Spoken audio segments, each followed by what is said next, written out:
बहुत नजदीक है, लेकिन इसने शहबाज को जरा भी भाव नहीं दिया है। ये देश है ओमान है और उसमें इंडिया और ओमान का खास रोल होगा। जाहिर है कि दोनों ही उसको होस्ट कर रहे हैं। उसमें तकरीबन 45 के करीब ओमान के अंदर, जिसमें ओमान ने 45 कंट्रीज को इनवाइट किया है। 27 कंट्रीज के फॉरेन मिनिस्टर आ रहे हैं इंक्लूडिंग इंडिया, लेकिन पाकिस्तान नहीं आ रहा। ये मिल के ये कॉन्फ्रेंस करा रहे हैं। आपको पता है जो इंडिया फाउंडेशन के हेड हैं, ही राम माधव।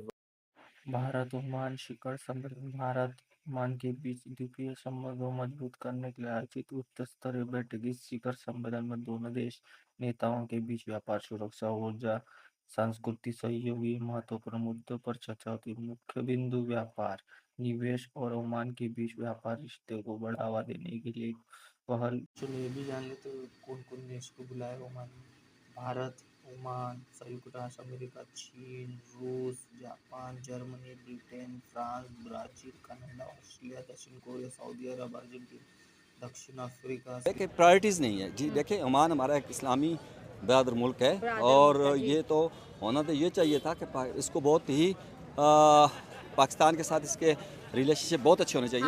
45 को इनवाइट करे तो एक हम हो जाते तो हम 46 हो तो जाते। उसकी वजह यही है कि उसमें इंडिया आ रहा है। हाँ, तो ये इंडिया, ये साहब ने सही पकड़ा। हाँ। इंडिया आ रहा है तो इंडिया तो उसकी हमेशा यही कोशिश होती है कि पाकिस्तान को ज़्यादा से ज़्यादा जो है वो आइसोलेट रखा जाए। अच्छा, और वो कामयाब भी हो जाता है। ठीक है। और दूसरी बात यह है कि इंडिया भारत मिलकर एक कॉन्फ्रेंस करने जा रहे हैं जिसका के नाम है इंडियन ओशन कॉन्फ्रेंस। जी हाँ, ये ओमान होस्ट करने जा रहा है और उसमें इंडिया और ओमान का खास रोल होगा। जाहिर है कि दोनों ही उसको होस्ट कर रहे हैं। उसमें तकरीबन 45 के करीब जो कंट्रीज हैं वो बताई जा रही हैं कि जो इसमें इसका हिस्सा बनेंगी। उसके साथ साथ ये 16 और 17 ऑफ फरवरी को ये कॉन्फ्रेंस की जाएगी। जैसे मैंने कहा आपसे कि ओमान की जो फॉरेन ऑफिस है वो और इंडियन फाउंडेशन, कोई इंडियन फाउंडेशन करके कोई इनके ऑफिस है, या कह लीजिए कि ऑफिस है इंडियन, वो दोनों मिलकर जो है इस या थिंक टैंक है, ये दोनों मिलकर जी इस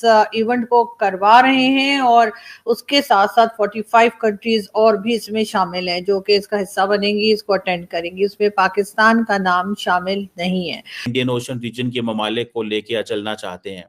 आपको मैं थोड़ी इंटरेस्टिंग बात बताऊं, पूरी दुनिया इसका होराइजन बहुत बड़ा भारत ने और ओमान ने कर दिया है।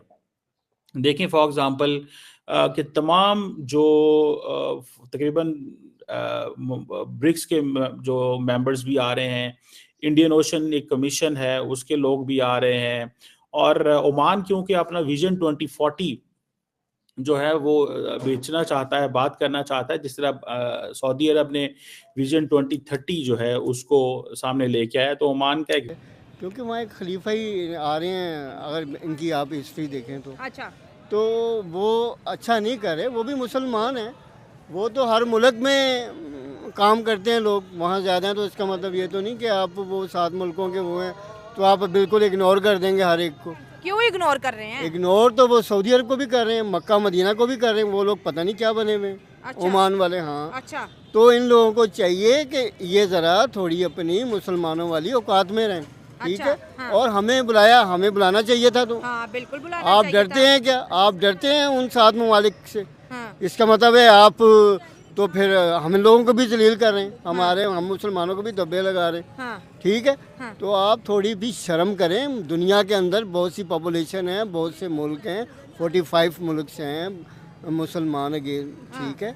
तो आप क्यों इतने वो कर रहे हैं पंगे? और आप हैं क्या? हमारी गलती शायद हो। हाँ, आपकी दिफाई ताकत तो फलस्तीन से भी कमजोर है। उन बेचारों को भी फलस्तीन ऑफिस है, या कह लीजिए कि ऑफिस है इंडियन, वो दोनों मिलकर जो है इस या थिंक टैंक है, ये दोनों मिलकर जी इस इवेंट को करवा रहे हैं। और उसके साथ साथ 45 कंट्रीज और भी इसमें शामिल हैं जो कि इसका हिस्सा बनेंगी, इसको अटेंड करेंगी। उसमें पाकिस्तान का नाम शामिल नहीं है।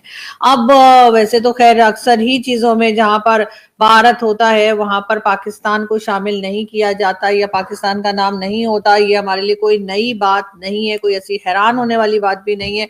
लेकिन फिर भी मेरा ख्याल है कि पाकिस्तान में इस चीज को लेकर लोग काफी बात कर रहे हैं, काफी फिक्रमंद है कि आखिर ये ओमान जो कि हमारे से बहुत नजदीक एक इस्लामिक स्टेट है और ओमान के साथ पाकिस्तान के टर्म्स काफी अच्छे रहे हैं ओमान ने जो है वो बिल्कुल भी पाकिस्तान को इस कॉन्फ्रेंस का हिस्सा नहीं बनाया है। उसके लिए ये भी कहा जा रहा है कि भारत नहीं चाहता था, या भारत की जो कह लीजिए कि जो गवर्नमेंट है या फॉरेन ऑफिस है उनकी तरफ से यही बात थी कि पाकिस्तान इसका हिस्सा ना बने। लेकिन पाकिस्तान में ये जरूर सोचने की जरूरत है कि आखिर भारत ऐसा क्यों चाहता है और आखिर बाकी तमाम दुनिया भारत की मान क्यों लेते हैं।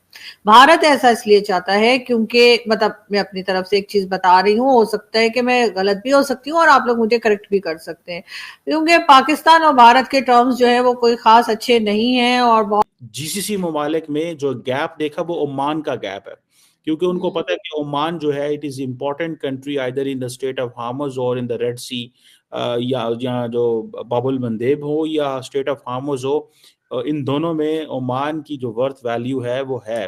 सो बहरहाल सवाल ये पैदा होता है कि इस इंडियन ओशन कॉन्फ्रेंस की जो थीम है उसमें इंडिया बेसिकली मिडल ईस्ट के साथ अपने आप को लिंक कर चुका है। आपको पता है कि नरेंद्र मोदी ने India middle east Europe economic corridor को भी इंट्रोड्यूस कराया हुआ है। तो वो समझते हैं कि हमें मिडल ईस्टर्न ममालिक के भी करीब जाना चाहिए, हमें जो है वो यूरोप के भी करीब जाना चाहिए। तो ओमान वो एक कड़ी है, ओमान बेसिकली कनेक्ट करता है इंडिया को मिडल ईस्ट से एंड देन मिडल ईस्ट से बियॉन्ड जो है वो Europe. So it's an interesting conference. इसके जारी बात है टेक अवेज हमारे सामने आएंगे, बट इस वक्त जो लीडरशिप है वहाँ पे बोल रही है, लोग बातें कर रहे हैं, डिफरेंट दुनिया के फॉरेन मिनिस्टर्स जो हैं वो इनवाइटेड हैं। तो इट्स इंटरेस्टिंग कॉन्फ्रेंस।